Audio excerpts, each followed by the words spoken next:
Ya, puji nama Tuhan. Shalom. Salam jumpa kembali bersama dengan saya Pendeta Dede Dula dalam Renungan 10 Menit.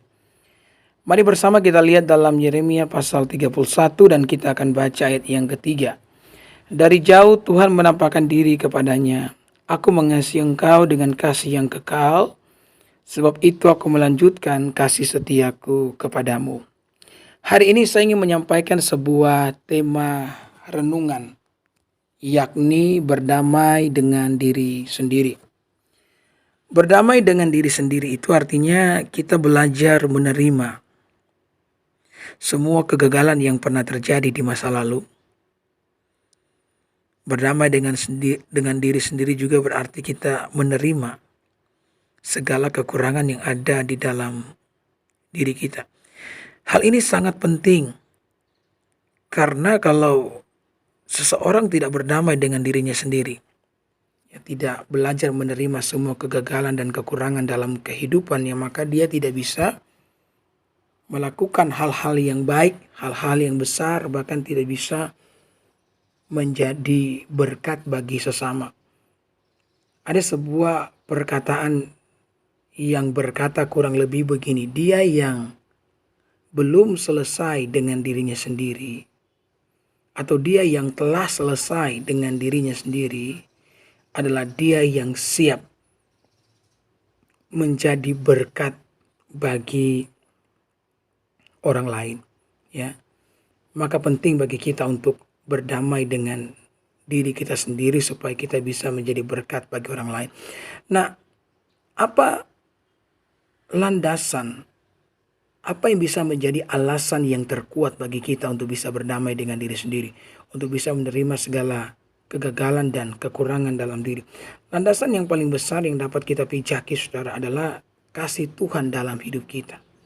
Alkitab mengatakan dalam Yeremia pasal 31 ayat yang telah kita baca bahwa Tuhan itu mengasihi kita dengan kasih yang kekal. Ya. Kasih yang kekal Allah berikan kepada manusia.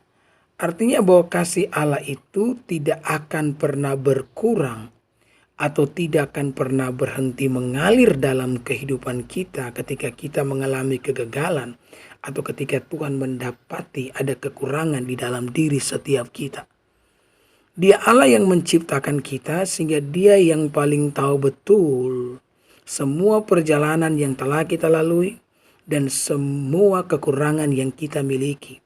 Dan dengan semua pengetahuan yang dimiliki oleh Allah, Allah itu tetap melanjutkan kasih setianya kepada kita.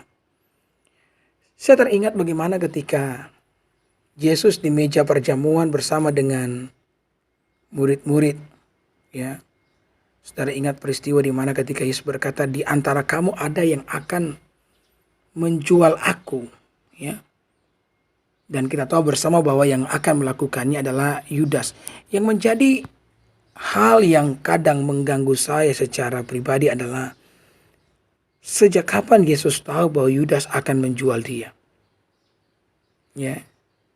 Ini adalah sebuah pertanyaan yang penting. Sejak kapan Yesus tahu bahwa Yudas akan menjual dia? Apakah Yesus tahu bahwa Yudas akan melakukan itu ketika mereka duduk bersama di meja perjamuan? Ataukah Yesus mengetahui semua itu jauh sebelum, bahkan jauh sebelum Yesus memilih Yudas menjadi muridnya?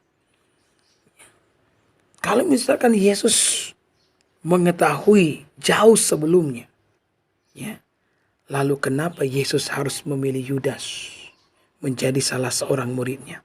Ya, Yesus tahu bahwa Yudas itu pencuri. Tapi kenapa juga Yesus mempercayakan Yudas untuk memegang kas bendahara? Nah, di sini kita akan belajar satu hal yang sangat luar biasa dari Tuhan, bahwa di dalam pengetahuan Allah itu kan omniscience, artinya dia Allah yang maha tahu. Dia tahu persis siapa kita, dia tahu persis siapa Yudas. Sehingga dia memberikan kesempatan kepada Yudas untuk bisa memilih kehidupan yang lebih baik, bukan memilih kehidupan sebagai seorang pengkhianat. Ada yang berkata kepada saya, pendeta, seharusnya umat Kristen itu harus berterima kasih kepada Yudas. Kalau tanpa Yudas, maka Yesus tidak akan mati di kayu salib, karena Yudas lah yang menjual Yesus. Saudara, salah besar. Kalau misalkan Yudas memilih jalan hidup yang baik dengan semua kesempatan yang telah Tuhan berikan kepadanya. Bahkan di meja perjamuan Yesus menegur dia loh. Itu kalimat yang berkata, yang keluar dari mulut Yesus, bahwa di antara kamu akan ada yang menjual aku. Itu kalimat itu ditujukan kepada Yudas, dan Yesus berharap dengan menyinggung Yudas dia akan berhenti dari niatnya itu. Tetapi apa daya, hati daripada Yudas itu telah dikuasai oleh setan. Jadi Tuhan memberikan kesempatan kepada Yudas, tapi Yudas tidak melakukannya kan. Sehingga pada akhirnya Yudas menjual Yesus. Saya mau katakan, kalau misalkan di malam itu Yudas menanggapi kesempatan yang diberikan oleh Yesus, maka Yesus tetap saja akan disalibkan, tetapi bukan Yudas yang akan menjual dia, karena mungkin ada cara dan jalan yang lain. Ya, jadi Yudas tidak pernah ditakdirkan untuk menjadi seorang pengkhianat. Ya, tapi saya tidak akan banyak bicara soal itu. Yang ingin saya singgung adalah betapa luar biasanya Yesus dengan apa yang dia ketahui, dengan karakter Yudas yang diketahui persis oleh Yesus. Bukan cuma Yudas, Petrus pun yang akan menyangkal dia. Bahkan murid-murid yang akan lari meninggalkan dia. Yesus tahu bahwa semua mereka akan berkhianat. Tetapi Yesus tetap mengasihi dan mencintai mereka. Ya, bahkan sesudah Yesus bangkit dari antara orang mati, Yesus pun mencari dan mengumpulkan murid-muridnya. Jadi Tuhan itu tidak akan pernah terkejut, saudara-saudara, dengan semua kekurangan, kelemahan, bahkan kegagalan yang kita lakukan. Karena Allah mengasihi kita dengan kasih yang kekal. Dan inilah yang engkau butuhkan untuk bisa berdamai dengan dirimu sendiri.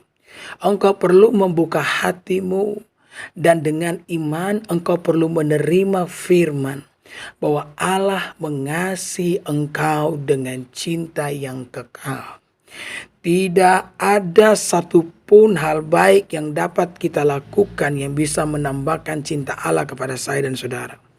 Dan ini juga yang pasti, tidak ada satupun kegagalan yang dapat kita lakukan yang dapat mengurangi kasih Allah kepada saya dan saudara. Dari dulu Allah telah mencintai kita dengan kasih yang kekal. Ada seorang gadis yang bergumul dengan dirinya sendiri. Dia punya kelemahan, yakni dia punya daun telinga yang tidak sempurna. Ini cacat yang dia dapat ketika dia dilahirkan ke dalam dunia. Dan inilah yang menjadi alasan bagi gadis ini untuk tidak berpacaran, karena dia takut ditolak oleh pria kalau misalkan pria tersebut mengetahui cacat yang dia punya. Sudah tahu dia bergumul dari waktu ke waktu. Sempat dia pernah pergi ke kap salon memotong rambutnya, dan dia ingin rambutnya di blow begitu. Tapi dia memberikan petunjuk kepada tukang gunting bahwa jangan gunting terlalu pendek, nanti kalau di blow telinga saya yang tidak sempurna ini bisa tersingkap, ya. Tetapi entah bagaimana tukang gunting itu tidak mendengarkan, atau bagaimana dia gunting terlalu pendek. Dan ketika rambutnya di blow itu bagaikan tirai penghalang cahaya matahari digulung, dan telinganya benar-benar kelihatan. Dia pulang dengan menangis sambil menarik-narik rambutnya, sambil mengutuki dirinya di depan cermin. Dia berkata, kenapa kamu tidak mati saja? Saya capek menghidupi kehidupanmu. Ya, dia ngomong terhadap dirinya sendiri. Sudah tahu berapa waktu kemudian, ya, dia akhirnya berkenalan dengan seorang pria, dan dia jatuh cinta dengan pria tersebut. Dan pria tersebut pun jatuh cinta kepadanya. Tetapi wanita ini terus bergumul dalam hatinya. Dia memiliki rasa takut yang luar biasa. Kalau sewaktu-waktu kekasihnya ini akan meninggalkan dia apabila mengetahui rahasianya, ya. Yang kemudian dia mendapatkan intervensi dari Tuhan, sang gadis, ya. Sepertinya Tuhan berbicara kepadanya bahwa kamu harus memberitahu kepada kekasihmu tentang kekurangan yang kamu miliki, dan serahkan sisanya kepadaku. Saudara, gadis itu rasanya ingin menolak, tetapi dia tahu dalam lubuk hati yang paling dalam bahwa pria tersebut harus mengetahui. Kalau dia ingin menikah dengan pria tersebut, maka pria itu harus mengetahui rahasianya, karena tidak mungkin dia bisa menyembunyikan selamanya. Maka dia mengajak kekasihnya ini untuk kencan di sebuah restoran.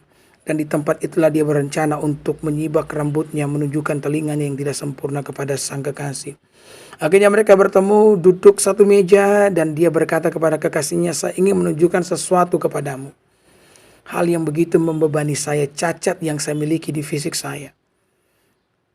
Saya akan mengizinkan kamu menyibak rambut saya sambil saya menutup mata. Dan saya akan mengizinkan kamu melihat telinga saya yang tidak sempurna. Kalau kamu merasa keberatan dengan itu, maka kamu bisa meninggalkan saya.